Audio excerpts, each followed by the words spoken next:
지난 주일에 우리는 5가지 핵심 중에 두 번째 것을 생각해 보았습니다. 그 두 번째 것이 무엇인지 어린이들만 말해 볼래요? 뭐죠? 어린이들. 두 번째 것. 네? 정인이 손 들었어요? 말해 보세요. 오직 나오고 뭐예요, 그 다음에? 오직 설교? 오직 은혜죠. 오직 은혜. 두 번째 게 오직 은혜. 이것이 라틴어로는 뭔지 어른들이 한번 대답해 보실래요? 솔라 그라시아. 네, 맞습니다. 그라시아. 그럼 혹시 그 전주일에, 지지난 주일에 말씀드린 종교개혁의 첫 번째 원리, 첫째 핵심이 무엇인지 기억하십니까? 뭐예요? 오직 성경. 네, 솔라 스크립투라. 네, 그렇습니다. 오늘은 지난 주일에 이어서 오직 은혜에 대해서 나머지 부분을 더 생각해 보겠습니다. 오늘 본문에서 말하고 있는 하나님의 은혜에 대해서 우리는 세 가지로 나누어서 살펴보고 있습니다. 첫째는 은혜의 범위, 둘째는 은혜의 역할, 세 번째는 은혜의 목적. 이 중에서 지난 주일에는 첫째와 둘째만 말씀드렸습니다. 오늘은 셋째를 말씀드립니다. 그런데 이 셋째를 집중해서 말씀드리기 전에 첫째와 둘째에 대해서 좀 더 말씀드릴 게 있습니다. 그걸 말씀드리고 세 번째를 더 말씀드리도록 하겠습니다. 첫째입니다. 은혜의 범위. 은혜의 범위는 어디에 나와 있습니까? 11절에 나와 있습니다. 모든 사람에게 하나님의 은혜가 나타났다. 이렇게 말씀합니다. 여기서 모든 사람이란 인류 전체를 가리키는 것이 아니고 디도서 2장 1절에서 10절 그 앞부분에서 언급한 사람들, 즉 예수 믿는 사람들을 가리킵니다. 그들이 나이 드신 분이나 아니나 남자나 여자나 사회적으로 지위가 높거나 낮거나 이런 성별이나 나이, 지위, 신분 이런 등등의 차별 없이 누구에게나 하나님의 은혜가 나타났다 하는 의미에서 모든 사람이라고 표현하는 것입니다. 이렇듯 하나님의 은혜는 예수님을 믿는 모든 사람, 즉 오늘 본문의 12, 13, 14절에서 특별히 우리라고 표현된 사람들, 예수님 믿는 모든 사람들에게 하나님의 은혜가 나타났습니다. 이것이 지난 주일에 말씀드린 간추린 내용입니다. 그런데 이 말씀을 드리면서 혹시 이런 질문이 떠오르지 않습니까? 하나님의 은혜가 구원을 받은 자들에게만 나타났다면, 또 그들에게만 나타난다면 구원받지 못한 자들에게는 하나님의 은혜가 전혀 나타나지 않았을까? 또 앞으로도 나타나지 않는가? 혹시 못 받은 사람들에게도 하나님의 은혜가 나타났다면 그 은혜는 우리 구원받은 자들이 받는 은혜와 어떤 차이가 있는가? 이런 질문은 가져볼 만한 겁니다. 그래서 이 두 가지 질문, 구원받지 못한 자들에겐 하나님의 은혜가 나타나지 않았는가? 혹 나타났다면 우리가 받은 은혜와 어떤 차이가 있는가? 이 두 가지 질문에 대답이 될 만한 것을 말씀드리겠습니다. 먼저 간단하게 말씀드리면 이렇습니다. 하나님의 은혜는 예수님을 믿지 않는 모든 사람에게도 나타났습니다. 다시 말해서 하나님께서는 예수님을 믿지 않는 모든 사람들에게도 은혜를 베푸셨습니다. 첫 번째 질문에 대답이 됐죠? 그런데 이 은혜는 오늘 본문에서 말하는 은혜, 예수 믿는 사람들에게 나타난 은혜와는 본질상 차이가 있습니다. 그럼 어떤 차이가 있는가? 이 차이를 알기 위해서 두 번째로 은혜의 역할에 대해서 살펴보겠습니다. 둘째, 은혜의 역할. 하나님께서 예수님을 믿는 사람과 믿지 않는 사람들 모두에게 베푸시는 은혜를 신학적으로 일반 은총 또는 일반 은혜라고 표현합니다. 여기서 일반이라는 말은 전반적으로 누구에게나 공통으로라는 의미입니다. 그러니까 모든 사람에게. 그러니까 엄밀히 말하면 이 일반 은혜는 사람에게만이 아니라 동물과 식물을 포함한 모든 자연에, 즉 세상 전체에 하나님께서 베풀어 주시는 은혜입니다. 하나님께서 사람과 온 우주를 창조하셨을 때부터 이 은혜를 쭉 베풀어 오셨습니다. 그런데 첫사람이 에덴 동산에서 타락하고 쫓겨난 이후로 날이 갈수록 사람들이 심하게 부패하고 타락했습니다. 그래서 하나님께서는 이 일반 은혜를 잠시 멈추시고 온 세상을 심판하셨습니다. 그 심판이 무엇인 줄 아십니까? 노아 때 있었던 대홍수입니다. 그런데 홍수 이후에 멈추셨던 이 일반 은혜를 다시 베푸시기로 하면서 이렇게 약속하십니다. 땅이 있을 동안에는 심음과 거둠과 추위와 더위와 여름과 겨울과 낮과 밤이 쉬지 아니하리라. 창세기 8장 22절입니다. 그리고 이 약속을 반드시 지키시겠다고, 말씀만 해도 지키시는 건데 사람을 위해서 지키시겠다고 노아에게 이렇게 말씀하시면서 언약을 세우셨습니다. 내가 너희와 언약을 세우리니 다시는 모든 생물을 홍수로 멸하지 아니할 것이라. 땅을 침몰할 홍수가 다시 있지 아니하리라. 창세기 9장 11절. 그래서 하나님께서는 지금도 온 세상과 모든 사람들에게 일반 은혜를 쉬지 않고 계속해서 베풀고 계신 겁니다. 이 은혜는 세상 끝날까지 계속 될 겁니다. 그래서 사람들이 온 세상이 유지되고 진행되어 가는 겁니다.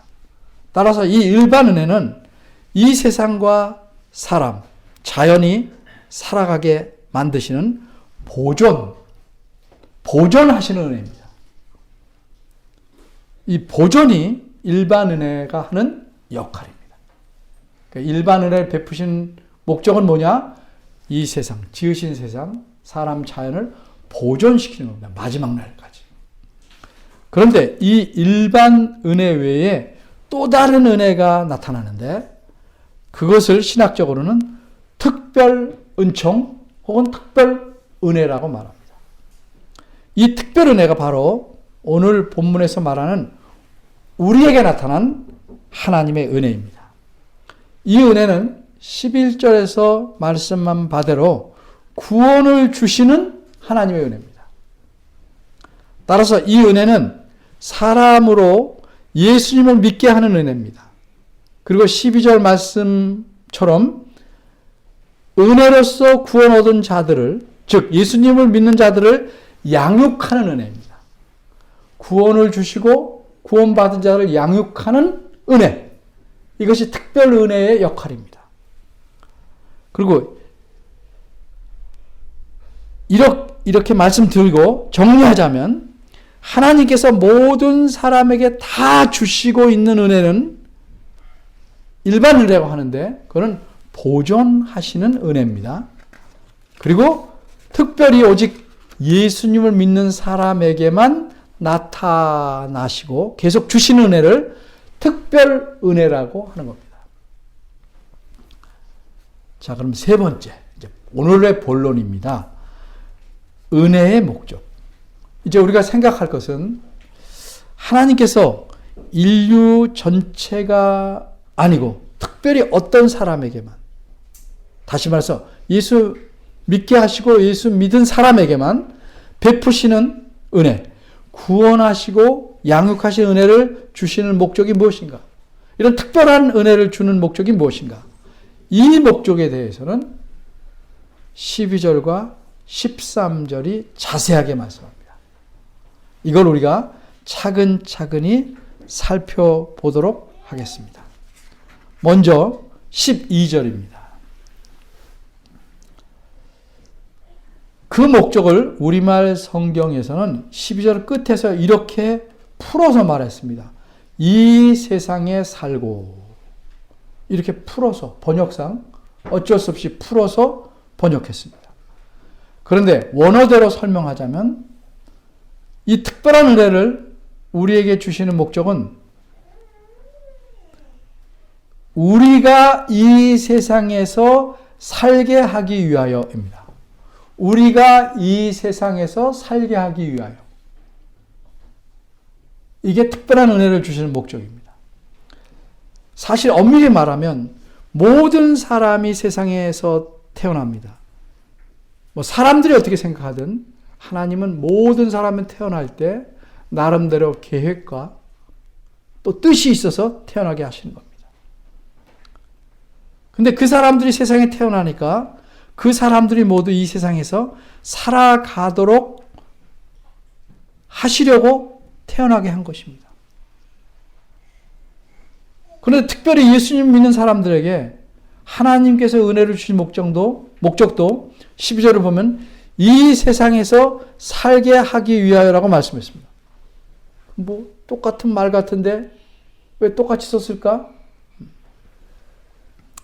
따라서 12절에서 말하는 이 세상에서 살게 하기 위해서라는 말씀의 의미는 예수님을 믿는 사람은 이 세상에서 살되 예수님을 믿지 않은 사람들과는 다르게 살게 하기 위한다. 다르게 살게 하기 위해서라는 뜻이 되는 겁니다. 이렇게 다르게 살도록 이 세상에 살지만 다르게 살기 위해서 하나님께서 특별한 은혜를 주신 겁니다. 사람은 짐승처럼 사는 것이 아닙니다. 그저 먹고 살기 위해서만 존재하는 것이 아닙니다. 그저 자기만 잘 살라고 존재하는 것이 아닙니다. 자기 가족만 잘 살라고 존재하는 것이 아닙니다. 그렇게 사는 것은 짐승과 큰 차이가 없습니다. 그래서 사람은, 특별히 예수님을 믿는 사람은 어떻게 사느냐가 중요합니다. 어떻게 사느냐. 구원받은 사람은 한마디로 구원받은 사람답게, 하나님의 은혜를, 특별한 은혜를 받은 사람답게, 특별한 사람답게 살아야 합니다. 그렇게 살려면 어떻게 되는가? 버려야 할 것이 있고 갖춰야 할 것이 있습니다. 그럼 버려야 할 것을 버리고 갖춰야 할 것을 갖추는 것, 어떻게 사는 것이 그렇게 사는 것인가? 12절이 말씀합니다. 먼저 버려야 할 것이 있습니다. 두 가지를 말합니다. 하나는 경건치 않은 것입니다. 다른 하나는 이 세상 정욕입니다. 두 가지입니다. 경건치 않은 것을 버려야 되고 이 세상 정욕을 버려야 됩니다. 이게 특별한 은혜를 주셔서 이 세상에서 살게 하시는 목적입니다. 경건치 않은 것이란 무엇인가? 간단히 말하면 하나님 말씀이 가르치는 바에 맞지 않는 마음의 태도와 행동입니다.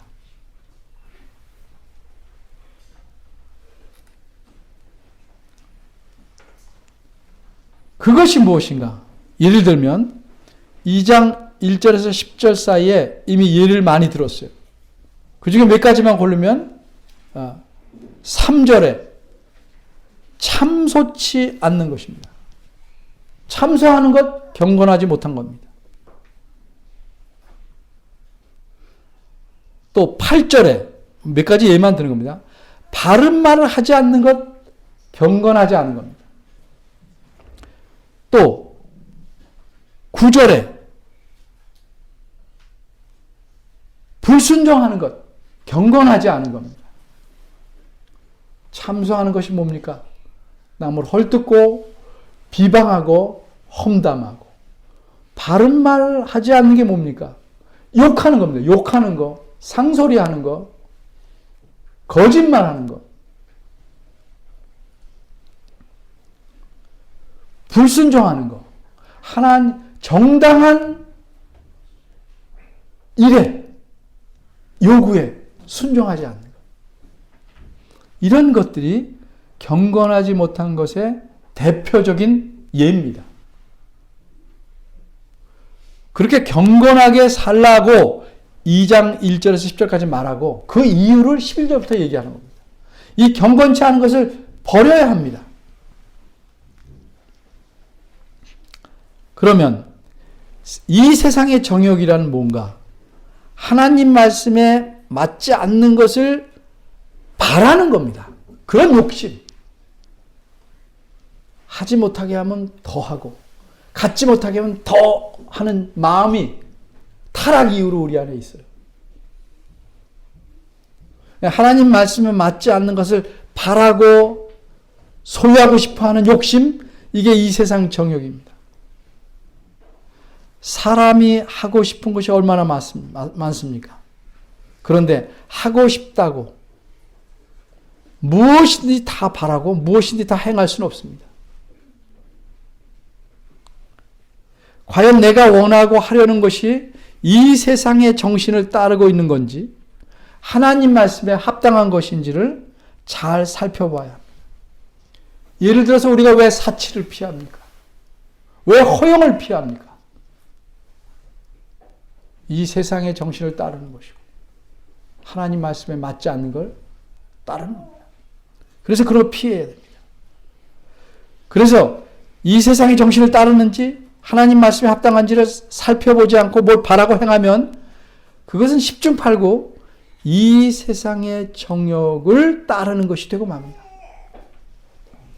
그래서 이 두 가지, 경건치 않은 것과 이 세상의 정욕을 버려야 되는데 일부만 버리면 안 됩니다. 다 버려야 합니다. 다. 근데 다 버리기 힘들죠. 한꺼번에 다 버리면 좋겠지만 그럴 수 없어요. 차츰차츰 조금씩일지라도 모두 다 버려야 합니다.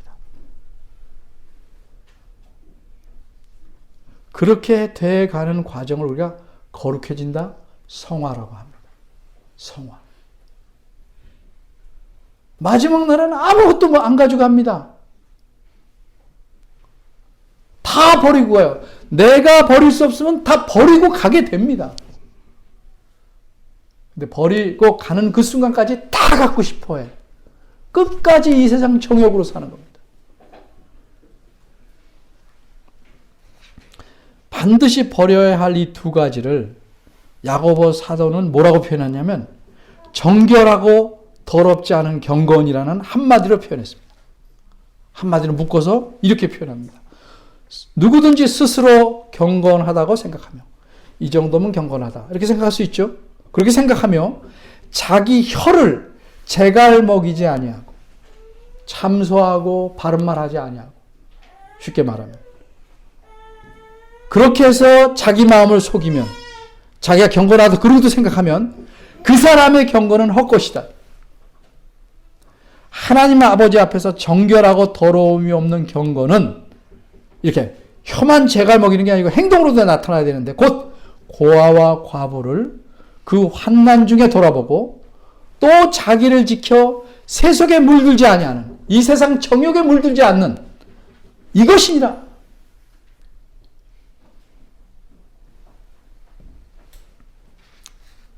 이게 버려야 될 두 가지입니다.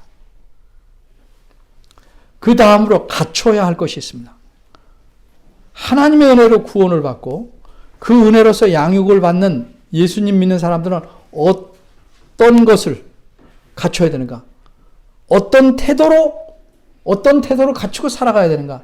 이번엔 세 가지입니다. 이것들은 기본적으로 마음의 태도고 자세입니다. 사람은 자기 마음의 태도나 자세에 따라 그 행동이 나타나게 마련입니다. 이게 안 맞게 나타나는 걸 우리가 위선이라고 표현합니다. 12절 하반절은 그 세 가지를 근신함과 의로움과 경건함이라고 표현했습니다. 근신함이란 무엇일까? 학교에서 벌을 내리는 것 중에 근신 이렇게 있습니다. 자꾸 나쁜 개념을 갖는데 그런 근신은 아니고 이 근신함이라는 건 절제입니다. 절제하는 거예요. 자기를 절제하는 걸 근신함이라고 성경에서 말하죠. 내 안에는 뭐가 있습니까? 내 마음대로 하고자 싶은 욕망이 있습니다.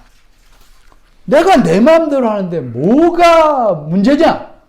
이렇게 생각하는 게 현대의 사조입니다. 생각입니다. 근데 이 욕망을 하나님 말씀에 조절하고 통제하는 것이 절제입니다. 그러니까 근신함이란 주로 자기 자신에 대해서 갖춰야 될 태도, 자기의 절제를 가리킵니다. 그리고 두 번째로 의로움이란 뭐냐? 올바른 마음의 태도와 거기서 나타나는 행동을 의로움이라고 합니다. 근데 내가 보기에 올바른 것이 아니고 하나님 보시기에 올바라야 됩니다.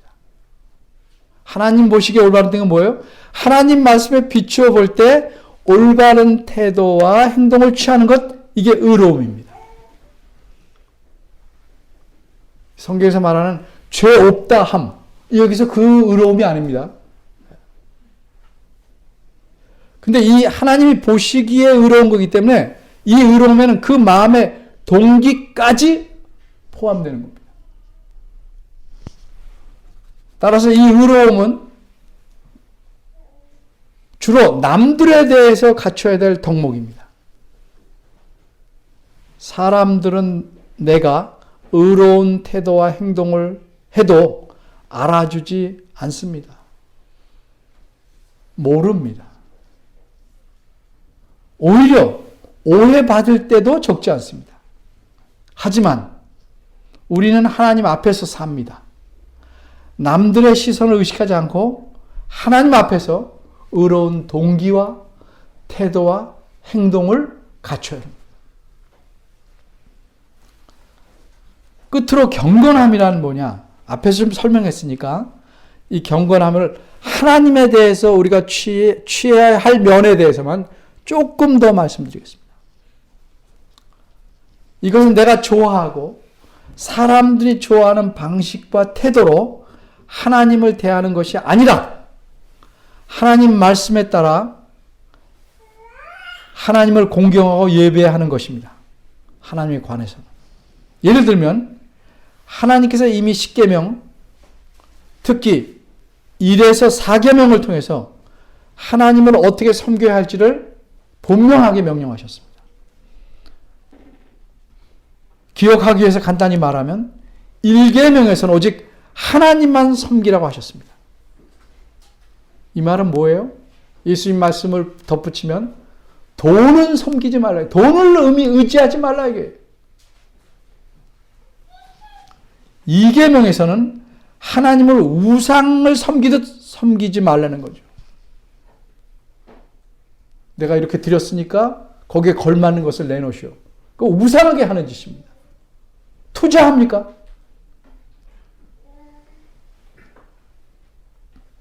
또 우상의 모습으로 만들어 놓고 섬기지 말라 했습니다.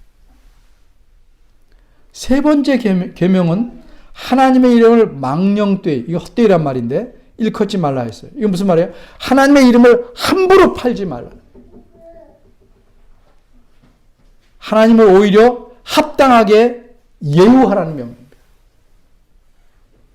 4계명 뭐예요?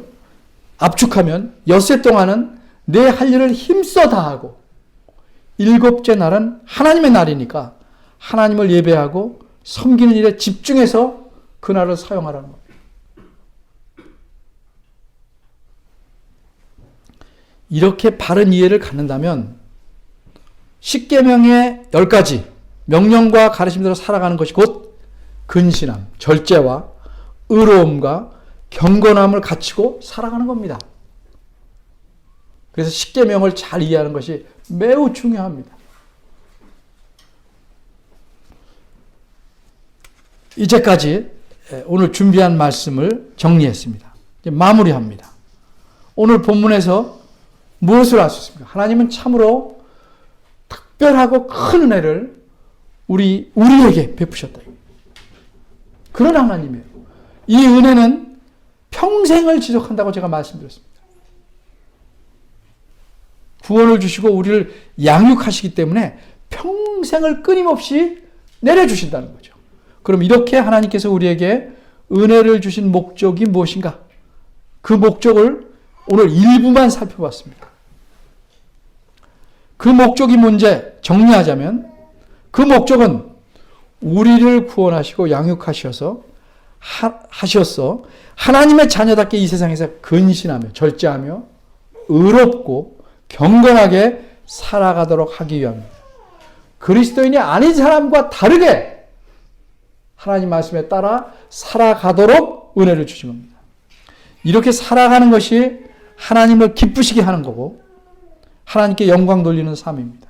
뭐 대단한 성공을 하고 대단한 직업을 갖고 뭐 어떤 일을 크게 하고 이게 아니에요. 무엇을 하느냐가 중요한 게 아니고 어떻게 사느냐가 중요합니다. 그런데 어디서 우리가 살아가야 됩니까? 이 세상에서 살아가야 된다. 이 말씀 우리가 잘 기억해야 돼요. 이 세상에서 살아가야 돼요. 이 세상에서 도피해서 사는 게 아닙니다.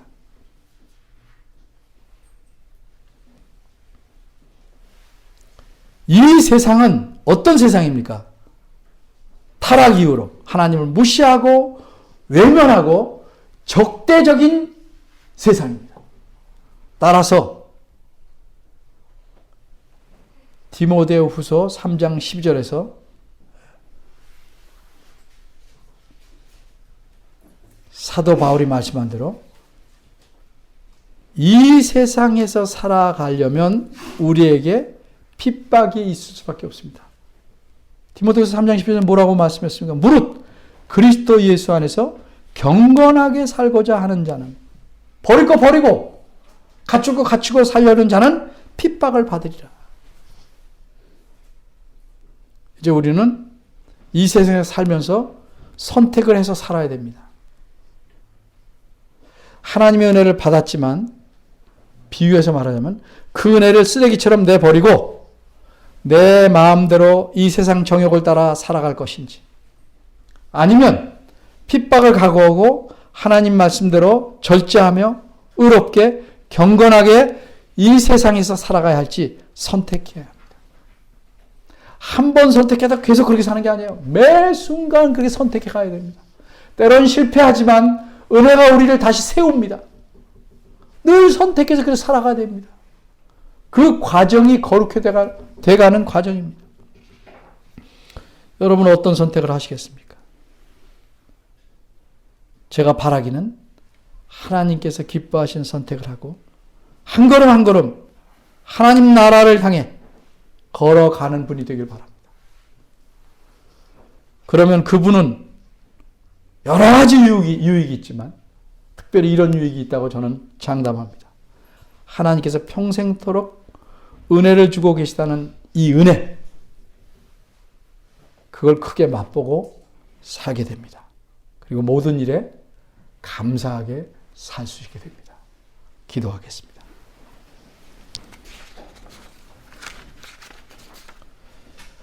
하나님, 은혜로우신 하나님, 저희들에게 넘치는 은혜를 주시는데 우리는 은혜를 거의 받지 않거나 조금밖에 못 받는 사람처럼 살지 않나 돌아봅니다. 무엇 때문에 우리가 이렇게 풍성한 은혜 가운데 살면서도 척박한 광야에서 살듯 살아갑니까? 버려야 할 것을 챙기고 갖춰야 할 것을 챙기지 않기 때문에 그런 것이 아닌지 돌아봅니다. 주의 은혜를 값없이 받았사오니 정말 형편없는 것으로 헛것으로 쓰지 않게 하시고 은혜 받은 사람답게 하나님 앞에서 절제하며 의롭고 경건하게 살아가도록 이끌어 주시길 바랍니다. 예수님의 이름으로 기도합니다.